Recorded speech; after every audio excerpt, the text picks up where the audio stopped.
अस्सलाम वालेकुम dear students, आप देख रहे हैं सैद अली एकेडमी। और आज की इस वीडियो के अंदर हम क्रोमोसोम के टॉपिक को डिस्कस करते हैं कि क्रोमोसोम की डिस्कवरी किस तरह से हुई, क्रोमोसोम का स्ट्रक्चर किस तरह से है और क्रोमोसोम की लेंथ वगैरह किस तरह से, इसका रोल क्या है। तो ये सारा आज हम क्रोमोसोम के हवाले से डिस्कस करते हैं। क्रोमोसोम की अगर हम बात करें तो क्रोमोसोम के अंदर दो लफ्ज मौजूद है, एक क्रोमो और दूसरा जोम। क्रोमो का मतलब होता है कलर्ड और जोमा का मतलब होता है बॉडी।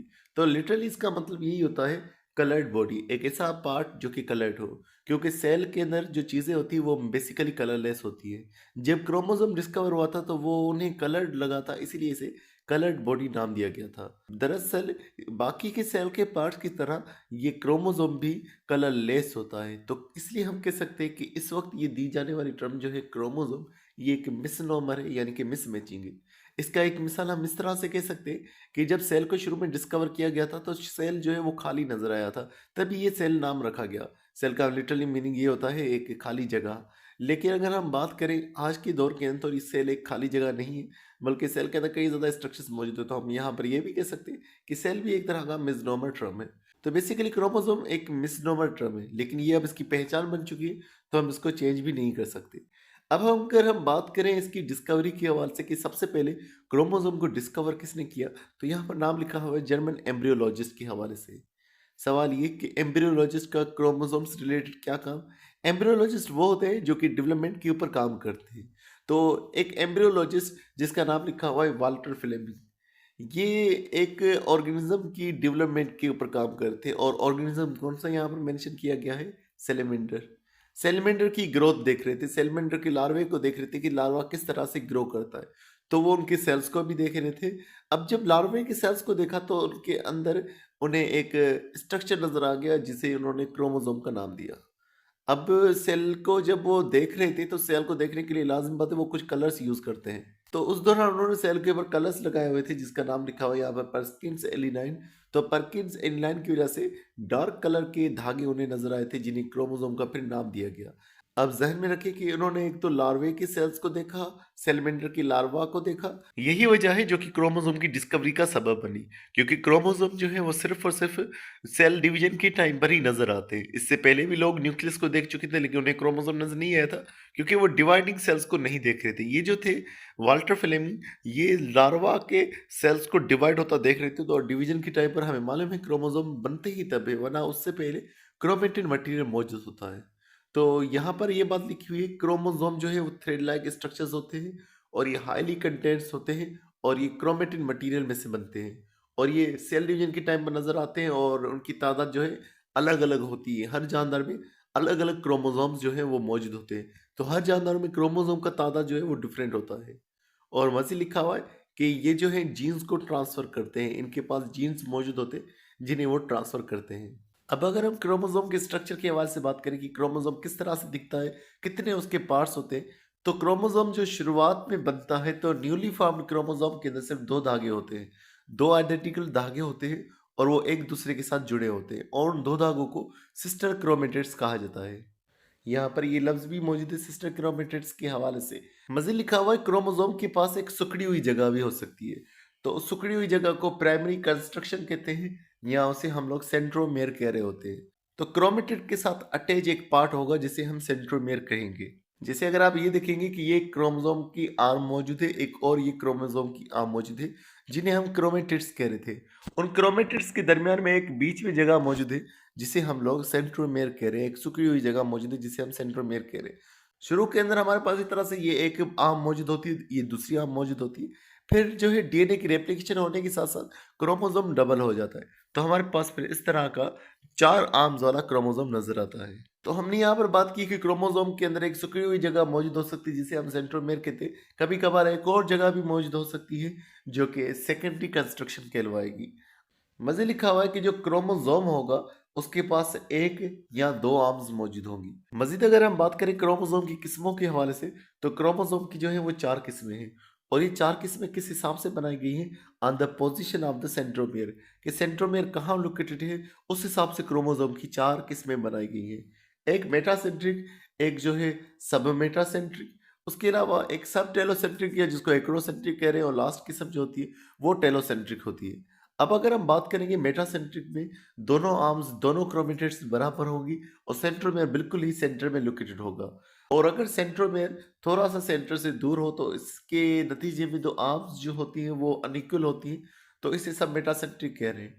अगर सेंट्रोमेयर बहुत ज़्यादा सेंटर से परे मौजूद हो, बहुत ज़्यादा सेंटर से दूर मौजूद हो, तो एक आर्म बहुत ही छोटी और एक आर्म बहुत ही बड़ी नजर आएगी, इसे सब टेलोसेंट्रिक कह रहे हैं। और अगर सेंट्रोमेयर बिल्कुल ही एंड में मौजूद हो तो ये हमारे पास टेलोसेंट्रिक कहलवाता है। यहाँ पर आपको मेटासेंट्रिक नजर आ रहा है कि जिसमें क्रोमोसोम के सेंटर में सेंट्रोमेयर मौजूद है।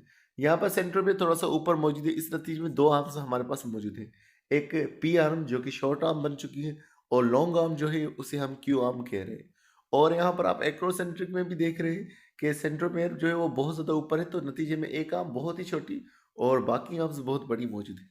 और फिर टेलोसेंट्रिक में आप ये देख रहे हैं कि ये जो हमारे पास सेंट्रोमियर मौजूद है, ये बिल्कुल ही टॉप पर मौजूद है और फिर और उसके ऊपर कोई आर्म्स मौजूद नहीं है। तो इस तरह से ये क्रोमोसोम की 4 टाइप्स होती है। तो हम इंसानों में बेसिकली ये 3 किस्में ही मौजूद होती है। अब हम बात करते हैं सेकेंडरी कंस्ट्रक्शन के हवाले से। हमने कहा कि ये सेकेंडरी कंस्ट्रक्शन मौजूद हो भी सकती है और मौजूद नहीं भी हो सकता है क्रोमोसोम के पास। अगर हम हमारे क्रोमोसोम्स की बात करें तो 13, 14, 15, 21 और 22 इन क्रोमोसोम्स के पास ये सेकेंडरी कंस्ट्रक्शन इंसानों में मौजूद होती है। इस सेकेंडरी कंस्ट्रक्शन को एक और नाम से भी हम जानते हैं और वो है न्यूक्लियोलर ऑर्गेनाइजर रीजन। यहाँ पर न्यूक्लियर ऑर्गेनाइजर रीजन लिखा हुआ है, तो बेसिकली ये होता है nucleolar organizer region. Nucleolar organizer region हम इसलिए कहते हैं क्योंकि ये राइबोसोमल आरएनए की फॉर्मेशन कराते हैं। फिर वो राइबोसोमल आरएनए आगे चल करके राइबोसोम को बनाएगा, जो कि राइबोसोम न्यूक्लियोलस में से बनते हैं। तो राइबोसोम बेसिकली न्यूक्लियोलस में से डेवलप होते हैं, लेकिन राइबोसोमल आरएनए जो इनको बनाने का काम करेगा वो आता है इस न्यूक्लियोलर ऑर्गेनाइजर रीजन में से। मजीद लिखा हुआ है सेकेंडरी कंस्ट्रक्शन की वजह से क्रोमोसोम का जो आखिरी हिस्सा होगा वो नोब लाइक नजर आएगा। नोब का मतलब होता है गोल उभरा हुआ हिस्सा। तो गोल उभरे हुए हिस्से की तरह से ये क्रोमोसोम का आखिरी हिस्सा नजर आएगा और उसे हम सेटेलाइट या सेटेलाइट बॉडी भी कह रहे होते हैं। और ये जो आखिरी गोल हिस्सा होता है इसे दूसरा हम लोग टीलोमेयर भी कह रहे होते हैं। टीलोमेयर का पार्ट जो होता है इसके अंदर बेसिकली जो डीएनए मौजूद होता है वो यूजलेस या जिसको हम जंक डीएनए कह रहे हैं वो मौजूद होता है। यानी ऐसा डीएनए टीलोमेयर्स के पास मौजूद होता है जो कोई भी प्रोटीन, कोई भी जीन के तौर पर काम नहीं करता, तो वो एक्स्ट्रा रिपीटेड डीएनए मौजूद होता है। मतलब अगर एडेनिन है तो उसकी सीक्वेंस चलती रहेगी, इस तरह से अगर ग्वानिन है तो उसकी सीक्वेंस चली जाएगी। तो यानी कि एक रिपीटेड सीक्वेंस मौजूद होती है टीलोमेयर्स की। और कुछ प्रोटीन्स भी इसमें मौजूद होते हैं। अब इन प्रोटीन्स और रिपीटेड डीएनए की वजह से ये होता है कि ये बाकी क्रोमोसोम को आपस में जोड़ने नहीं देता। टीलोमेर्स को हम प्रोटेक्टिव कैप्स भी कहते हैं, जो कि शॉर्ट होंगे तो एजिंग का काज करते हैं। तो बेसिकली टीलोमेर का पार्ट जो है क्रोमोसोम को खत्म होने भी नहीं दे रहा और उसके अलावा क्रोमोसोम्स को अटैच होने भी नहीं दे रहा, वरना एब्नॉर्मलिटीज भी आ जाती है। तो इस तरह से ये टीलोमेर जो है क्रोमोसोम को प्रोटेक्ट करने का काम कर रहा है। तो यहाँ पर आप क्रोमोसोम देख रहे हैं जिसके पास सेकेंडरी कंस्ट्रक्शन भी मौजूद है और ये सेटेलाइट का उभरा हुआ गोल स्ट्रक्चर जो है ये भी मौजूद है। प्राइमरी कंस्ट्रक्शन यानी सेंट्रोमेयर तो ऑलरेडी सब क्रोमोसोम्स के पास मौजूद होता है, लेकिन सैटेलाइट का स्ट्रक्चर और सेकेंडरी कंस्ट्रक्चर का स्ट्रक्चर जो है वो कुछ ही क्रोमोसोम्स के पास होगा। तो जैसा कि हमने नंबर भी बताया था 13, 14, 15, 21, 22 इन क्रोमोसोम्स के पास ये सेकेंडरी कंस्ट्रक्शन मौजूद रहता है। तो अब हम बात करते हैं केमिकल कंपोजिशन ऑफ क्रोमोसोम कि जब हम क्रोमोसोम का डिस्कस करें तो क्रोमोसोम बेसिकली कौन सी चीज़ों को बना होता है। तो क्रोमोसोम्स के हवाले से लिखा हुआ है क्रोमोसोम्स न्यूक्लियो प्रोटीन होते हैं। हमने पहले कॉन्जुगेटेड मॉलिक्यूल्स का डिस्कस किया था। हमने कहा था कॉन्जुगेटेड मॉलिक्यूल्स वो होते हैं जो दो मुख्तलिफ बायोमॉलिक्यूल्स के बने होते हैं। तो क्रोमोसोम क्योंकि दो मॉलिक्यूल्स का बना हुआ है, इसके अंदर न्यूक्लिक एसिड यानी डीएनए भी मौजूद है और हिस्टोन यानी कि प्रोटीन भी मौजूद है। तो ये भी एक तरह का कॉन्जुगेटेड मॉलिक्यूल है जिसके अंदर डीएनए की तादाद 40% और 60% प्रोटीन की तादाद मौजूद है। कुछ आरएनए भी इससे क्रोमोसोम का हिस्सा हो सकता है, लेकिन आरएनए तब हिस्सा बनेगा जब आरएनए की सिंथेसिस होगी, वरना आमतौर पर ये आरएनए इस क्रोमोसोम का हिस्सा नहीं होगा। मतलब अगर मैसेज आरएनए बन रहा है क्रोमोसोम में से तब मैसेज आरएनए क्रोमोसोम का हिस्सा हो सकता है। राइबोसोमल आरएनए बन रहा है क्रोमोसोम में से तब राइबोसोमल आरएनए क्रोमोसोम का हिस्सा हो सकता है, वरना ये हिस्सा इसका क्रोमोसोम का नहीं रहेगा। मजीद अगर हम क्रोमोसोम की बात करें, ये बहुत ही ज़्यादा कंटेंट्स यानी कि बहुत ही ज़्यादा सिकुड़ा हुआ स्ट्रक्चर होता है। डबल स्टैंडर्ड दो कतारों वाला होता है और इसके अंदर जो डीएनए मौजूद होता है वो अनब्रोकन होता है क्रोमोसोम की लेंथ के साथ। यानी जितना क्रोमोसोम है उसके अंदर जो डीएनए मौजूद है वो मुकम्मल जुड़ा हुआ है। और यहाँ पर बात की जा रही है कि ये जो डीएनए है उसको अगर हम ओपन करेंगे तो ये 7 फीट यानी कि 2 मीटर तक लंबा होगा। तो इतना ज़्यादा डीएनए जो है बहुत ही ज़्यादा कंडेंस होकर के एक क्रोमोसोम के साथ जुड़ा हुआ है और इसके साथ-साथ जो है ये सेल के अंदर भी मौजूद है। जैसे आप ये तस्वीर देख रहे हैं ये क्रोमोसोम मौजूद है। इसके अंदर जो स्ट्रक्चर्स मौजूद हैं ये न्यूक्लियोसोम के स्ट्रक्चर्स हैं। इन न्यूक्लियोसोम को अगर हम ओपन करेंगे, हिस्टोन को अलग कर देंगे और डीएनए को अलग कर देंगे, तो ये डीएनए की एक बड़ी-सी कतार बनेगी और इस कतार की लेंथ 7 फीट तक हो सकती है, यानी कि 2 मीटर तक की बड़ी कतार ये मौजूद हो सकती है डीएनए की, जो कि छोटे से क्रोमोसोम के स्ट्रक्चर में समाई हुई होती है। अब यहाँ पर एक सवाल का ज़िक्र है कि किस तरह से ये बड़ा-सा डीएनए का फाइबर जो है वो कॉइल होती है, वो किस तरह से डीएनए की एक बड़ी कतार जो 7 फीट तक की 2 मीटर तक की बड़ी कतार है, वो किस तरह से मुड़ करके एक छोटी-सी जगह पर समा जाती है। तो जब हमने यूकेरियोटिक क्रोमोसोम को इलेक्ट्रॉन माइक्रोस्कोप के नीचे रख कर देखा, तो हमें कुछ इंस्ट्रक्शंस नज़र आए, जिसके हवाले से यहाँ पर लिखा हुआ है स्ट्रिंग ऑफ बीड्स, यानी कि तस्बीह के दाने जो होते हैं या मोती का जो हार होता है, वैसे हमें स्ट्रक्चर्स नज़र आए। अब यहाँ पर माइक्रोस्कोप की पावर को देख रहे हैं, 150 नैनोमीटर की जब पावर की गई तो उसके अंदर आपको ये स्ट्रक्चर्स नज़र आ रहे हैं जो कि मोती के दानों की तरह के स्ट्रक्चर्स हैं। बेसिकली इन स्ट्रक्चर्स के अंदर क्या चीज़ मौजूद थी, उनका अब हम डिस्कस करते हैं। लिखा हुआ है इस मोती के दानों के अंदर एक जो चीज़ मौजूद थी, वो था डीएनए का मॉलिक्यूल। वो जो डीएनए की कतार मौजूद थी, वो 200 न्यूक्लियोटाइड की लंबी कतार मौजूद थी और वो जुड़ी हुई थी, वो एक मॉलिक्यूल की गिर्द में मौजूद थी और उस दूसरे मॉलिक्यूल का नाम है हिस्टोन प्रोटीन। ये हिस्टोन प्रोटीन बेसिकली 8 प्रोटीन्स का बना हुआ मॉलिक्यूल था। अब अगर हम बात करेंगे हिस्टोन प्रोटीन के हवाले से, ये एक ऐसा प्रोटीन है जिसकी साइज़ तो छोटी होती है और इसके अंदर अमाइनो एसिड की तादाद ज़्यादा होती है और अमाइनो एसिड कौन से ज़्यादा होते हैं? अर्गिनाइन और लाइसिन, ये अमाइनो एसिड इसमें बहुत ज़्यादा मौजूद होते हैं। इस ओक्टामेरा ऑफ हिस्टोन के बारे से बात की जा रही है। हिस्टोन का मॉलिक्यूल जो कि 8 प्रोटीन से बना हुआ है, इसके पास जो है पॉजिटिव चार्ज होती है और इसके अंदर जो अमाइनो एसिड हैं, उनके पास बेसिकली पॉजिटिव चार्ज है और ये जो है डीएनए में मौजूद नेगेटिव चार्ज के साथ में जुड़े होते हैं। डीएनए में नेगेटिव चार्ज किसकी वजह से आती है? फास्फेट की वजह से। और इस हिस्टोन के पास पॉजिटिव चार्ज किसकी वजह से आती है? इनके अमाइनो एसिड्स की वजह से। तो फास्फेट ग्रुप जो डीएनए में मौजूद है उस पर नेगेटिव चार्ज और यहाँ प्रोटीन में मौजूद पॉजिटिव चार्ज, ये नेगेटिव पॉजिटिव आपस में जुड़ जाते हैं जिस वजह से डीएनए का स्ट्रक्चर जो है इन हिस्टोन के साथ जुड़ करके स्ट्रक्चर बनाता है जिसे हम न्यूक्लियोसोम कह रहे होते हैं। यहाँ पर देख रहे हैं ये डीएनए की एक बड़ी कतार है, लेकिन यहाँ पर हिस्टोन का लफ्ज भी मौजूद है, तो ये डीएनए की लंबी कतार हिस्टोन के साथ में जुड़ जाती है। तो इस तरह से ये इनकी कतारें जुड़ती रहती हैं और स्ट्रक्चर बनता है सुपर कॉइल का। तो लिखा हुआ है ये न्यूक्लियोसोम की कतार जो है ये आपस में जुड़ करके एक स्ट्रक्चर बना देती है सुपर कॉइल का। अब ये पूरा क्रोमोसोम तक के बनने का सफर किस तरह से होता है, कैसे न्यूक्लियोसोम बनता है, कैसे सुपर कॉइल्स बनता है, किस तरह से ये क्रोमोसोम होता है, तो इसके हवाले से लिखा हुआ है कि ये 3 स्टेजेस में काम होता है। अब यहाँ पर लिखा हुआ है न्यूक्लियोसोम स्ट्रिंग फॉर्मेशन, कि न्यूक्लियोसोम की कतार जो है वो किस तरह से बनती है। तो लिखा हुआ है during S phase of cell cycle just after replication of DNA, negatively charged DNA coil around a positive charged histone and result in the formation of nucleosome। कि जैसे ही एस फेज खत्म होगा यानी डीएनए डबल हो चुका है, अब वो जो डबल डीएनए का स्ट्रक्चर है वो हिस्टोन के साथ में जुड़ जाएगा और इस तरह से न्यूक्लियोसोम का स्ट्रक्चर बनाएगा। ये कब हो रहा है? ये एस फेज के दौरान हो रहा है। एस फेज के दौरान भी कब हो रहा है? डीएनए की रेप्लिकेशन के बाद ये प्रोसेस हो रहा है। हमें मालूम है कि डीएनए अपने आप को डबल करता है एस फेज के अंदर जो कि इंटरफेज का हिस्सा होता है। हमें मालूम है कि सेल साइकिल के अंदर एक होता है सेल डिवीजन। सेल डिवीजन हो जाएगी, 2 सेल बनेंगे।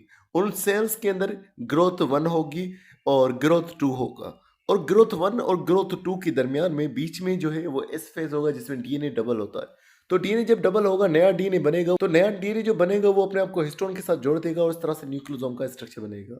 और लिखा हुआ है ये जो न्यूक्लियोसोम का स्ट्रक्चर है इसके अंदर जो डीएनए मौजूद है उसकी जो थिकनेस है वो 2 नैनोमीटर की होगी और फिर ये जो पूरा स्ट्रक्चर हमें नजर आएगा न्यूक्लियोसोम का स्ट्रक्चर, उसकी थिकनेस जो है वो 10 नैनोमीटर या 11 नैनोमीटर की होगी। इस तरह आप देखेंगे कि ये डीएनए की थिकनेस की आवाज से बात की जा रही है और वो लिखा हुआ है 2 नैनोमीटर। जब डीएनए इस हिस्टोन के साथ जुड़ चुका है, अब थिकनेस की बात करें तो लिखा हुआ है 11 नैनोमीटर। तो 10 या 11 नैनोमीटर की थिकनेस इन दोनों की होगी जब ये डीएनए और हिस्टोन दोनों आपस में जुड़ते हैं। अब हम मजीद बात करते हैं क्रोमेटिन फाइबर के हवाले से। लिखा हुआ है कि न्यूक्लियोसोम की जो कतारें हैं वो एक दूसरे के साथ कॉइल होता शुरू हो जाएंगी और एक फाइबर को बना देगी जो कि अब हम बात करते हैं क्रोमेटिन फाइबर के हवाले से। लिखा हुआ ये जो न्यूक्लियोसोम है ये आपस में कॉइल होंगे और एक फाइबर बनाएंगे जो कि 30 नैनोमीटर की होगी और इस फाइबर को हम क्रोमेटिन फाइबर कह रहे हैं। तो आप देख रहे हैं ये जो हमारे पास मौजूद है न्यूक्लियोसोम्स, ये न्यूक्लियोसोम्स आपस में जुड़ करके एक फाइबर बना रहे हैं जो कि 30 नैनोमीटर की फाइबर है और इस फाइबर को हम क्रोमेटिन फाइबर कह रहे हैं। पहले न्यूक्लियोसोम बनेगा, फिर क्रोमेटिन फाइबर बनेगी। मज़ीद लिखा हुआ है इंटरफेस के G2 फेज तक क्रोमेटिन फाइबर के दो हिस्से होते हैं। हमें मालूम है कि इंटरफेस की बात जो है सेल डिवीजन शुरू हो जाएगी, तब क्रोमोसोम का स्ट्रक्चर बन जाएगा जब ये सारी फाइबर्स आपस में जुड़ जाएंगी। तो उससे पहले तक की बात है, G2 फेज तक की बात है कि G2 फेज तक क्रोमेटिन फाइबर के दो हिस्से होते हैं। एक को हेट्रोक्रोमेटिन कहते हैं और दूसरे को यूक्रोमेटिन कहते हैं। हेट्रोक्रोमेटिन एक ऐसा पार्ट होता है जो बहुत ही ज़्यादा कंडेंस होता है, बहुत ही ज़्यादा सिकुड़ा हुआ पार्ट होता है। क्योंकि ये बहुत ही ज़्यादा सिकुड़ा हुआ पार्ट है तो ये अनएक्सप्रेस्ड रहता है, यानी कि यहाँ से जेनेटिक इन्फॉर्मेशन जो है आगे कॉपी नहीं हो सकती। तो हेट्रोक्रोमेटिन एक बहुत ही अनएक्सप्रेस्ड पार्ट और बहुत ही कंडेंस पार्ट क्रोमोसोम का। और दूसरा पार्ट यूक्रोमेटिन जो इतना कंडेंस नहीं होता, तो इसमें से इंफॉर्मेशन आगे ट्रांसमिट भी हो सकती है, ये प्रोटीन वगैरह भी बना सकता है। तो यहाँ पर लिखा हुआ है कि ये जो है कंडेंस होता है सिर्फ सेल डिवीजन की टाइम पर। मज़े लिखा हुआ है वो जो जीन्स जो क्रोमेटिन फाइबर के इस यूक्रोमेटिन वाले पार्ट में मौजूद होते हैं वो एक्सप्रेस होते हैं, यूक्रोमेटिन वाले जीन काम करते हैं। तो इस तरह से क्रोमेटिन फाइबर का काम जो है वो भी चल रहा होता है, वो भी ठीक से फंक्शन अपना कर रही होती है। हमें मालूम है कि शुरू के अंदर क्रोमोसोम में जो स्ट्रक्चर होता है वो बेसिकली इस क्रोमेटिन फाइबर का ही स्ट्रक्चर होता है, और फिर वो आगे जाके कि कंडेंस हो जाता है और फिर वो बना रहा होता है क्रोमोसोम के स्ट्रक्चर को। और वो होगा हमारे पास तीसरा स्टेज जो कि होगा सेल डिवीजन के दौरान, यानी कि एम फेज के दौरान। अभी यहाँ पर लिखा हुआ है super coil formation to form chromatids. Super coil का बनना और सुपर कॉइल किस तरह से क्रोमेटिड्स को बनाएगा, और ये सुपर कॉइल जो है किस तरह से क्रोमोसोम को बनाएगा, कब होगा, लिखा हुआ है during prophase of cell division. Cell division के पहले हिस्से के अंदर, प्रोफेज के अंदर ही क्रोमेटिन फाइबर जो है अपने आप को कॉइल करना शुरू कर देती है और एक स्ट्रक्चर बना देती है जो कि 300 नैनोमीटर का स्ट्रक्चर होगा। ये सुपर कॉइल का स्ट्रक्चर है 300 नैनोमीटर का, और इस सुपर कॉइल्स आपस में मजीद लपेट करके एक और बड़ा स्ट्रक्चर बनाएंगी जो 700 नैनोमीटर का स्ट्रक्चर होगा, और ये स्ट्रक्चर होगा क्रोमेटिड्स का। और ये क्रोमेटिड्स जो है ये एक आम होती है, तो इस तरह से क्रोमोसोम का जो स्ट्रक्चर बनेगा वो 1400 नैनोमीटर का स्ट्रक्चर होगा। तो यहाँ आप देख रहे हैं इन सुपर कॉइल के स्ट्रक्चर की बात हो रही है। फिर यहाँ पर क्रोमेटिड के स्ट्रक्चर की बात हो रही है जो कि है 700 नैनोमीटर, जो कि ये वाला स्ट्रक्चर है। और यहाँ पर अब दोनों क्रोमेटिड्स की बात हो रही है, क्रोमोसोम की बात हो रही है कि क्रोमोसोम की अगर हम थिकनेस की बात करेंगे तो वो 1400 नैनोमीटर की थिकनेस होगी। तो डियर स्टूडेंट्स, आज की वीडियो में बस इतना ही था। उम्मीद करता हूं आपको ये वीडियो पसंद आई होगी। तो अगर वीडियो आपको पसंद आई तो इसे लाइक और अपने दोस्तों के साथ शेयर करना मत भूलिएगा। मिलते हैं नेक्स्ट वीडियो में, तब तक अपना बहुत सारा ख्याल रखिएगा। अस्सलाम वालेकुम।